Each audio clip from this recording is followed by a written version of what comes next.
Ikapitong araw na pala ng pagiging isang beginner tattoo artist. Bakit kaya ganun?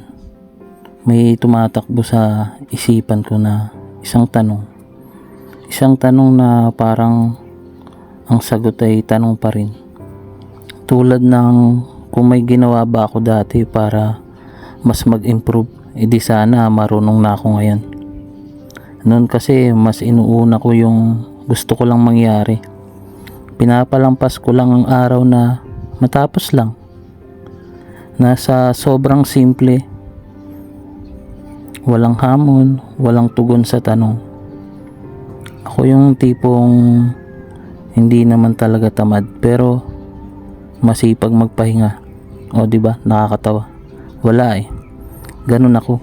Pero di na ngayon. Maaga na akong bumabangon para gawin ang lahat ng dapat gawin. Dahil gusto ko nang umpisahan ang panibagong practice challenge. Isang all at koi fish nga pala. Medyo di ko pa talaga sanay yung pag shading pero unti-unti matututunan ko rin. Ang hirap naman kung magkabali-baliko. Pati lining lalo na. Yung mga importanteng detalye. Yung mga gamit ko pang tato nasa isang lamesa lahat. Kahit matapos ako, nandun lang sila para madali lang mag-umpisa ulit. Hindi ko na hanapin kung saan saan.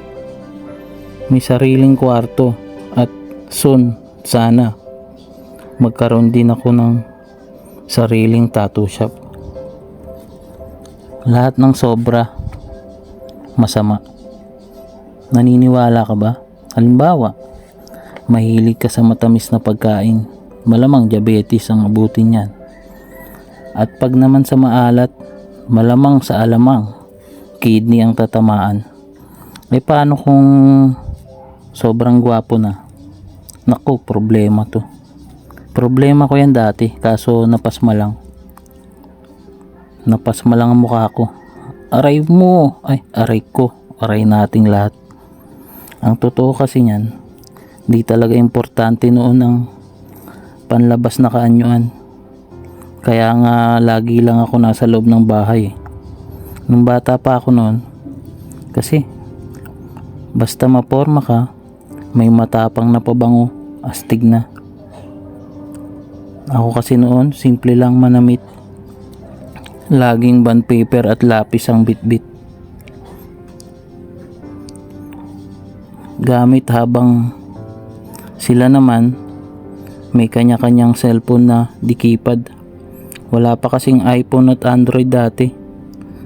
Alam ng mga batang 90s yan. Kapag may 3315 ka o kaya 3210 sa school, sikat na yan. May mga kanya-kanyang clan pa sila. Yung clan na kalandian. Hindi naman pala. Basta ganun kami nun. Ay, sila pala. Nagkaroon kasi ko ng cellphone dati nung nagkatrabaho na ako. Second hand pa yun. Binili ko sa pawn shop. Naisip ko lang, ang buhay binata. Masaya na, maraming gustong subukan. Makakapunta ka kahit saan. Kahit saan mo gusto. Kaya sa mga nagbabalak na mag-asawa ng maaga, tigil nyo yan. Joke lang. Buhay nyo naman yan eh. Parang pag nagpatato ka lang, choice mo yan. Kaya kung gusto mo na talaga at gusto na rin niya magpatato,